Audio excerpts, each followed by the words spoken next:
Hi students, in this video I am going to explain NCERT questions and CBSE previous year questions of group number 17 elements from P block.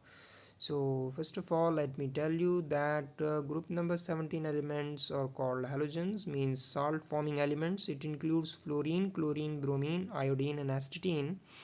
uh, Astatine is a radioactive element and rest of these are non-metallic elements.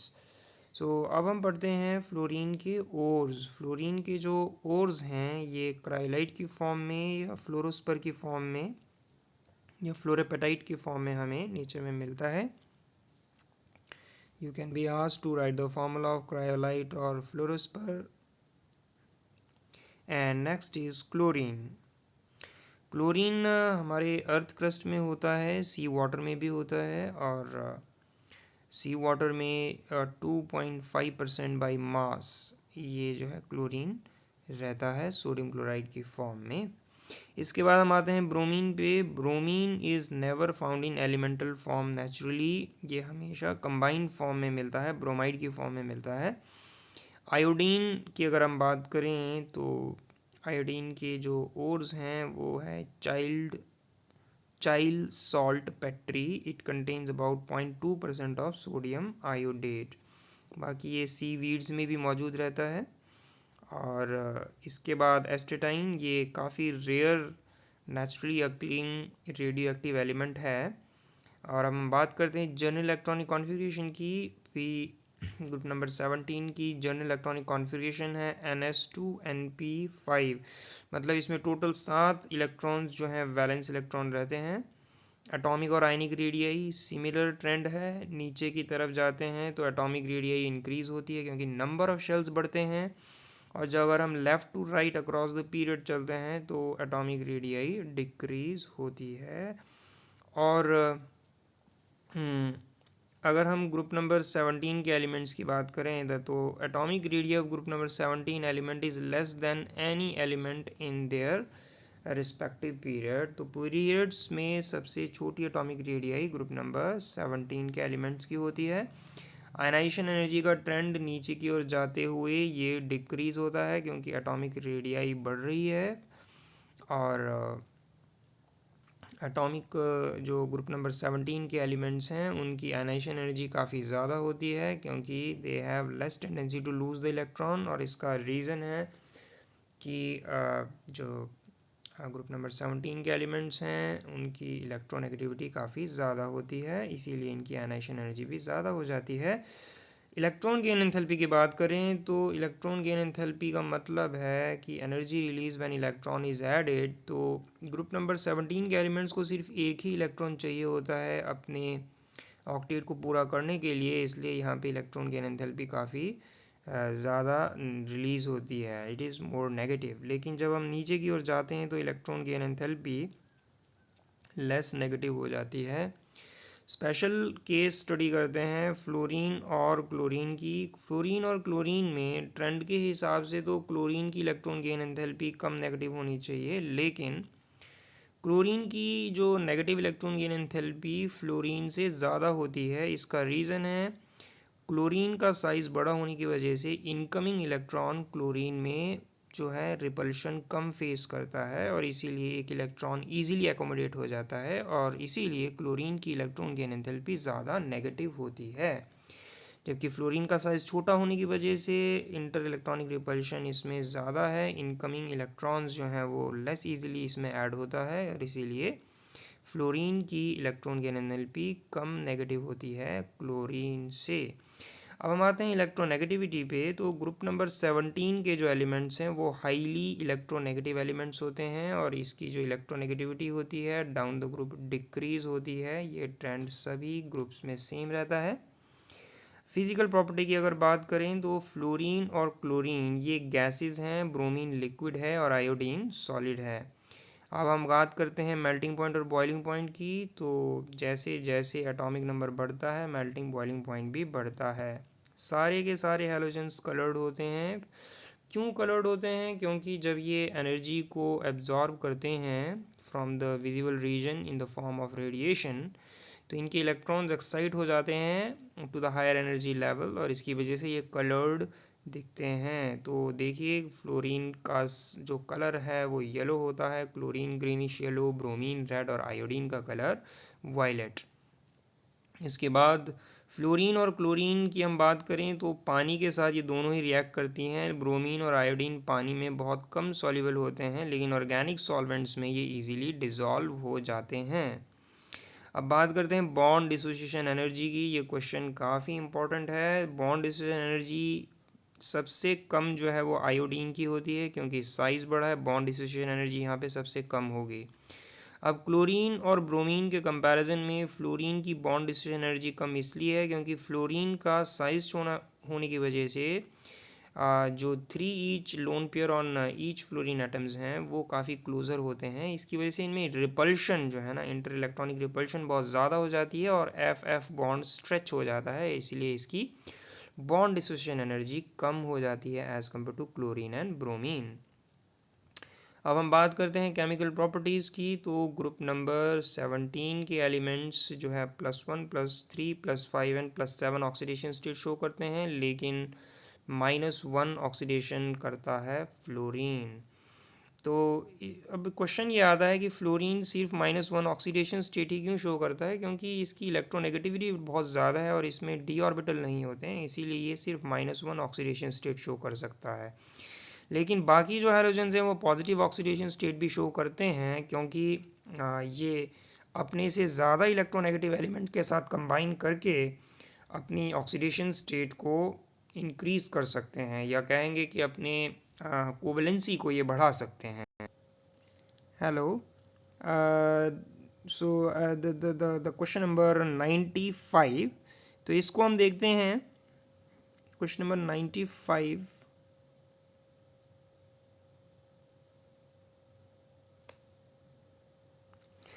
considering the parameters such as bond dissociation energy, electron gain enthalpy, hydration energy, compare the oxidizing power of fluorine and chlorine। तो सबसे पहले तो यहाँ पे 3 factors की बात की गई है, bond dissociation energy, electron gain enthalpy, hydration enthalpy को कंपैरिजन करके हमने oxidizing power of fluorine and chlorine को कंपेयर करना है। तो देखिए ई नॉट वैल्यू देखिए। सबसे पहले फ्लोरीन की ई नॉट वैल्यू 2.87, क्लोरीन की है 1.36 वोल्ट। तो यहाँ से पता लग रहा है कि आपको high reduction potential of the fluorine, high reduction potential मतलब कि fluorine will act as strong oxidizing agent, ये चीज़ क्लियर है। तो it shows that fluorine is a strong oxidizing agent than chlorine. तो इसका रीज़न क्या है, जो मैं आपको अभी बता भी रहा था, low bond dissociation energy of F F bond and high hydration energy of F negative. ठीक है, इसकी वजह से fluorine strong oxidizing agent act करता है। अब एफ एफ की बॉन्ड डिसोसिएशन एनर्जी कम क्यों है, ये आप जानते हैं अच्छी तरह से, क्योंकि इंटर इलेक्ट्रॉनिक रिपल्शन से बॉन्ड वीक हो जाता है। एफ नेगेटिव की हाई हाइड्रेशन एनर्जी क्यों है, क्योंकि इसका साइज स्मॉल है और इसमें चार्ज डेंसिटी ज़्यादा है, इसकी वजह से हाइड्रेशन एनर्जी ज़्यादा होती है। अब हाइड्रेशन एनर्जी का ज़्यादा होना और बॉन्ड डिसोसिएशन एनर्जी का कम होना फ्लोरीन को एक स्ट्रॉन्ग ऑक्सीडाइजिंग एजेंट बनाता है। क्वेश्चन नंबर 96 पे आ रहा हूँ। Reducing character increases from H F two H I. तो एच आई ज़्यादा है रिड्यूसिंग करेक्टर इसमें, क्योंकि इसके बॉन्ड वीक होते हैं। बॉन्ड वीक होने की वजह से ये हाइड्रोजन इजीली डोनेट कर सकता है और एक अच्छा रिड्यूसिंग एजेंट एक्ट करता है। 97 पे आता हूँ। इलेक्ट्रॉन गेन एंथैल्पी हैलोजेंस की लार्ज नेगेटिव होती है because it require only 1 electron to achieve the noble gas configuration.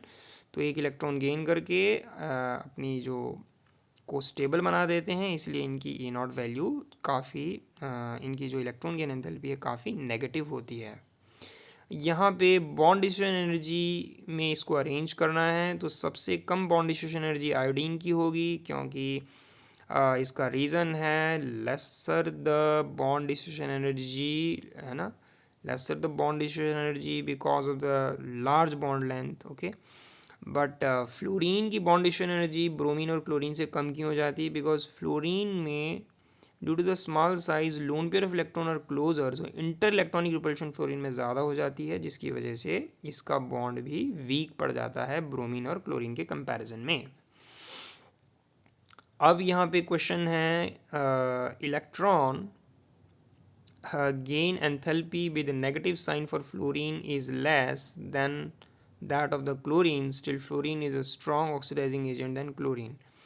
तो अब इस क्वेश्चन को ज़रा आप समझिएगा। फ्लोरीन और क्लोरीन में कहता है कि फ्लोरीन की electron gain enthalpy less negative है, ओके, और क्लोरीन की इलेक्ट्रॉन गेन एंथैल्पी ज़्यादा नेगेटिव है।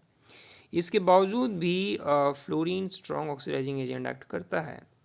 जो पहला क्वेश्चन का हिस्सा है उसका रीज़न हमें पता है कि क्लोरीन की नॉट इलेक्ट्रॉन गेन एंथैल्पी ज़्यादा नेगेटिव क्यों है, क्योंकि क्लोरीन का साइज़ बड़ा है, इनकमिंग इलेक्ट्रॉन ईजिली एक्सेप्ट हो जाता है, और इसीलिए यहाँ पे ई नॉट वैल्यू जो है ज़्यादा नेगेटिव है। मतलब कि incoming electron do not faces too much electronic repulsion because of the large size of chlorine atom. लेकिन अब क्वेश्चन ये है कि फ्लोरीन स्ट्रॉन्ग ऑक्सीडाइजिंग एजेंट क्यों है, तो ये सवाल का जवाब हमने अभी अभी दिया था। Low bond distribution energy of F F bond and high hydration energy of F negative ion. तो सेम क्वेश्चन अलग अलग तरह से पूछे जा रहे हैं, रिपीट हो रहे हैं। Give two example to show the anomalous behaviour of the fluorine. Fluorine एक ही ऑक्सो एसिड्स बना रहा है, फ्लोरीन की आयनाइजेशन एनर्जी इलेक्ट्रोनेगेटिविटी बहुत ज़्यादा है, आयनिक रेडियाई कोवलेंट रेडियाई और मेल्टिंग पॉइंट और इलेक्ट्रॉन गेन एंथैल्पी इसकी कम है।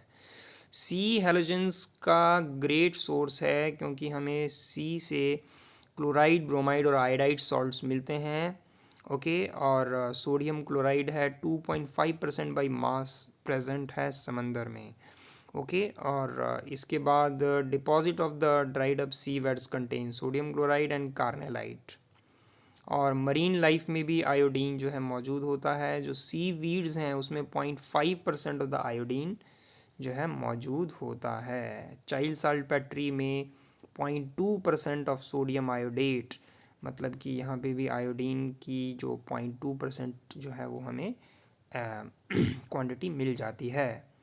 अगला क्वेश्चन है, what neutral molecule is ClO negative iso electronic with. तो मैंने आपको बताया था कि ClO नेगेटिव में टोटल इलेक्ट्रॉन काउंट करें और उतने ही इलेक्ट्रॉन वाला कोई स्पीशीज़ है तो वो है ClF।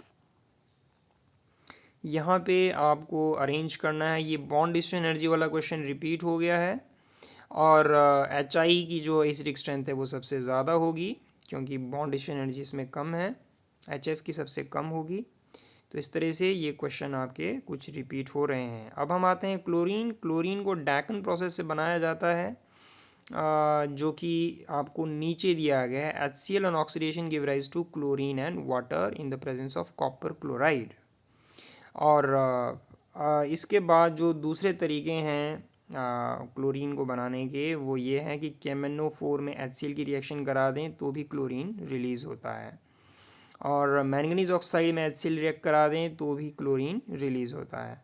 इसके बाद इलेक्ट्रोलिटिक प्रोसेस भी है। आप ब्राइन सॉल्यूशन लीजिए, नमकीन पानी लीजिए और उसकी इलेक्ट्रोलिसिस कीजिए तो क्लोरीन गैस एनोड पे रिलीज़ होगा। ये पॉइंट आपको याद रखना, क्लोरीन एनोड पे रिलीज़ होती है।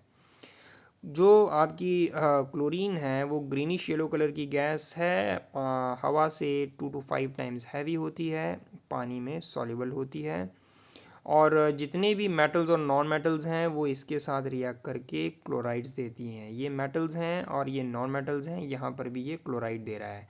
S2Cl2 सल्फ्यूराइल क्लोराइड इसे कहा जाता है। This is what I remember. आप कमेंट सेक्शन में अपने आंसर्स भी दीजिएगा, इज़ इट राइट और रॉन्ग। इसके बाद है H2 + Cl2, ये HCl देगा, H2S + Cl2 2HCl + S देगा, और ये अमोनिया के साथ रिएक्शन है क्लोरीन की, अमोनियम क्लोराइड दे रहा है। अमोनिया के साथ जब क्लोरीन को रिएक्ट करते हैं ना तो ये अमोनियम क्लोराइड और नाइट्रोजन देता है, लेकिन जब आप अमोनिया की कम क्वांटिटी और एक्सेस ऑफ क्लोरीन जब ट्रीट करते हैं तो ये NCl3 एंड HCl देता है। NCl3 एक एक्सप्लोसिव है, इट इज़ डेंजरस। तो इन दोनों रिएक्शंस को आप ध्यान से देख लीजिए, जब एक्सेस क्लोरीन और एक्सेस अमोनिया हो तो अमोनियम क्लोराइड, लेकिन अमोनिया कम और एक्सेस क्लोरीन हो तो देन NCl3।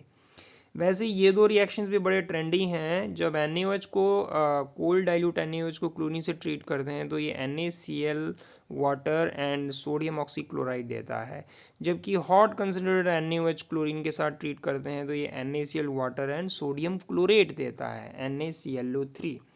इसको ध्यान रखने की ज़रूरत है। ये क्वेश्चन आप को याद होना चाहिए, 10th क्लास में भी पढ़ा है। Calcium hydroxide with chlorine give rise to bleaching powder, calcium chloride and water. Question अगर पूछें कि how chlorine act as a bleaching agent, because on reaction with water it releases nascent oxygen which is responsible for its oxidizing and bleaching character.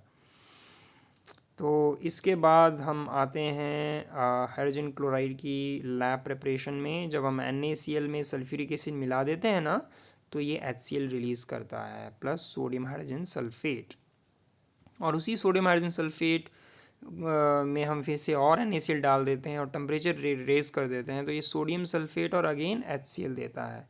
और HCl colourless pungent smelling gas होती है। Acidic character दे इसका कहाँ से prove हो रहा है, it releases hydronium ion on dissolving in water. और जब हम अमोनिया के साथ ट्रीट करते हैं तो ये डेंसिफाइड फ्यूम ऑफ अमोनियम क्लोराइड देता है। और ये जितने भी आप देख रहे हैं metal carbonate and metal hydrogen carbonate and metal sulphides HCl के साथ ट्रीट करने पर तो ये salt, carbon dioxide and water सभी के साथ देता है। इसमें एक्वा रीजिया पे क्वेश्चन पूछ सकते हैं कि व्हाट इज़ एक्वा रीजिया या रॉयल वाटर, तो आपने लिखना है जब भी HCl और HNO3 3:1 में मिलते हैं, कंसनट्रेटेड HCl एंड HNO3, तो वो एक्वा रीजिया बनाते हैं। ये काफ़ी कोरोसिव होता है। इसमें अगर हम नोबल मेटल्स को डालें, गोल्ड या प्लेटिनम को, तो वो डिज़ोल्व हो जाते हैं। इस तरह से गोल्ड और प्लेटिनम की प्यूरिफिकेशन के लिए हम एक्वा रीजिया को यूज़ करते हैं। जो गोल्ड स्मिथ होता है वो इसे यूज़ करता है। अब कुछ क्वेश्चंस हैं। अमोनिया विद क्लोरीन क्या देगा, NCl3 प्लस वाटर। तो देखिए यहाँ पे NCl3 एंड अमोनिया तो कम था लेकिन क्लोरीन जो है वो एक्सेस में था। पॉइजनस गैसेस के नाम, phosgene and mustard gas, formula याद रखिएगा COCl2, और मस्टर्ड गैस का फॉर्मूला भी याद कर लीजिएगा। आपको बैलेंस्ड इक्वेशन लिखनी है। NaCl को जब सल्फ्यूरिक एसिड के साथ हीट करते हैं इन द प्रेजेंस ऑफ MnO2 तो क्या बनता है, तो इसमें बनता है manganese chloride, sodium hydrogen sulphate, water and chlorine. तो मेनली ये क्लोरीन की प्रिपरेशन की रिएक्शन है। क्लोरीन को जब सोडियम आयोडाइड के साथ रिएक्ट करते हैं तो ये आयोडीन गैस रिलीज करता है प्लस सॉल्ट। अगला ये डैकन प्रोसेस पे क्वेश्चन है कि how can you prepare chlorine from HCl। तो आपने HCl की ऑक्सीडेशन कर देनी है in the presence of copper chloride, it give rise to chlorine and water. और इसके बाद दूसरा तरीका है कि आप what happens when chlorine reacts with water, it forms HCl and HOCl।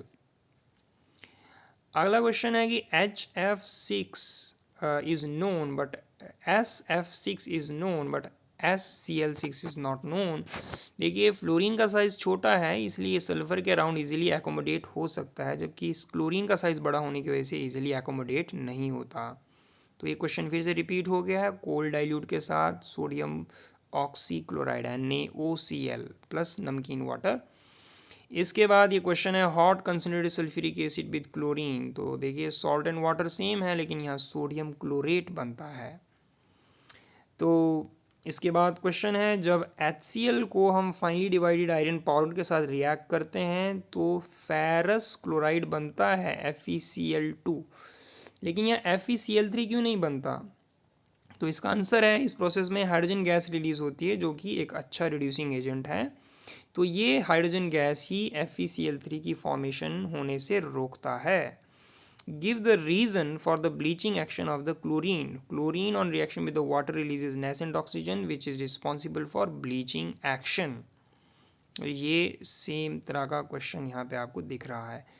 इसके बाद हैलोजन के ऑक्सो एसिड्स हैं, you can remember like this HOClO, HOClO2, HOClO3। Okay, तो ये hypochlorous acid, chlorous acid, chloric acid and perchloric acid, इस तरह से हम इसे याद रख सकते हैं। और ट्रेंड आपको याद रखना है तो HOCl, ये हाइपोक्लोरस एसिड।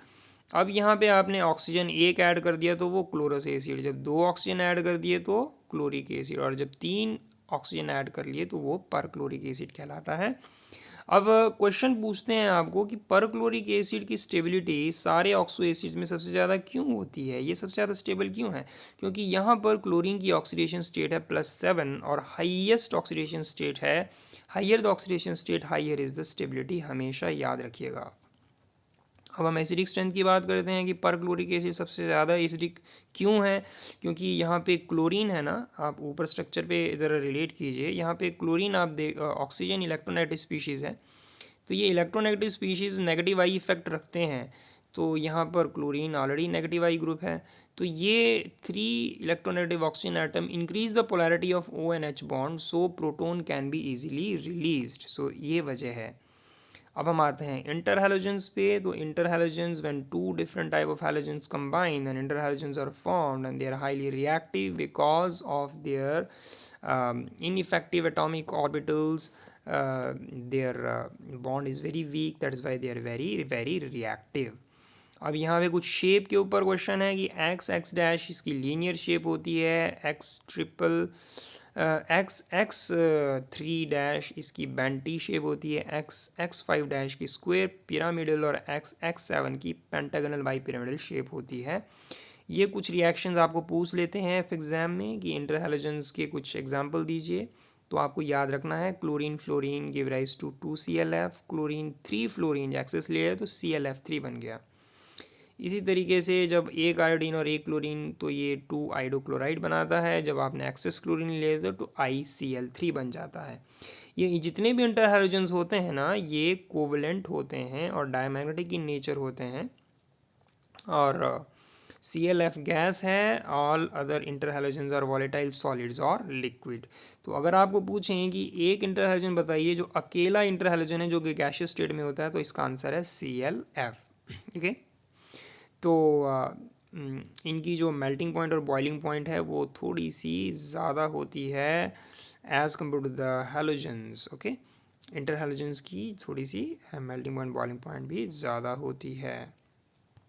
अब हम आते हैं स्ट्रक्चर पे। ये स्ट्रक्चर आपको एक्सप्लेन किया जा चुका है। ClF3 का स्ट्रक्चर क्लोरीन हैलोजन है, वैलेंस इलेक्ट्रॉन 7, 3 बॉन्ड पेयर और 2 लोन पेयर, तो इसके टोटल 7 हो जाते हैं। बेंटी शेप आ जाती है। BrF5 है, तो आपको फंडा क्या है कि देखना है, हैलोजन है तो ब्रोमीन है, तो ब्रोमीन के वैलेंस इलेक्ट्रॉन टोटल कितने होते हैं भाई, 7 होते हैं। तो 7 में 5 तो ये बना देगा फ्लोरीन के साथ बॉन्ड, और एक लोन पेयर इसमें ऑटोमेटिकली आ जाना चाहिए, इसीलिए शेप बनेगी स्क्वायर पिरामिडल। इस तरह से आपने फिर के स्ट्रक्चर्स को डिराइव करना है। आगे है explain why fluorine forms only 1 oxo acids. भैया फ्लोरीन एक ही ऑक्सीडेशन स्टेट शो करता है क्योंकि इसकी इलेक्ट्रोनेगेटिविटी बहुत ज़्यादा है और इसमें d ऑर्बिटल्स नहीं होते हैं। तो ICl ज़्यादा रिएक्टिव क्यों है, तो मैंने बताया था कि ICl की बॉन्ड डिस्ट्रीब्यूशन एनर्जी बहुत कम होती है क्योंकि इनका एटॉमिक जो ओवरलैपिंग है वो इफेक्टिव नहीं होती है ड्यू टू साइज डिफरेंस। अब यहाँ पे इंटर हैलोजन ज़्यादा रिएक्टिव क्यों होते हैं प्योर हैलोजन्स पे, सेम क्वेश्चन है और इसको रिपीट किया गया है। आगे है explain the reason, give reason to explain why ClF3 exist but FCl3 does not exist. तो देखिए भाई, Cl का साइज़ लार्ज है, इसमें d ऑर्बिटल्स हैं, ये अपनी कोवलेंसी को एक्सटेंड करता है और फ्लोरीन एटम्स को एकोमोडेट कर लेता है, जबकि फ्लोरीन का साइज़ है स्मॉल, तो ये लार्ज साइज़ क्लोरीन एटम्स को एकोमोडेट नहीं करता, और दूसरा फ्लोरीन के पास एम्प्टी d ऑर्बिटल्स भी नहीं होते हैं। और इसके बाद ये है, आपको पूछा गया है कि स्टेबिलिटी ऑफ ऑक्सो एसिड्स। तो मैंने आपको पहले ही बताया था कि यहाँ पे जो ClO4 नेगेटिव है, HClO4 है, इसकी ऑक्सीडेशन स्टेट +7 है। सबसे ज़्यादा ऑक्सीडेशन स्टेट होगी तो सबसे ज़्यादा स्टेबिलिटी भी होती है। तो वेस्पर थ्योरी के हिसाब से BrF3 की शेप आपको एक्सप्लेन करनी है।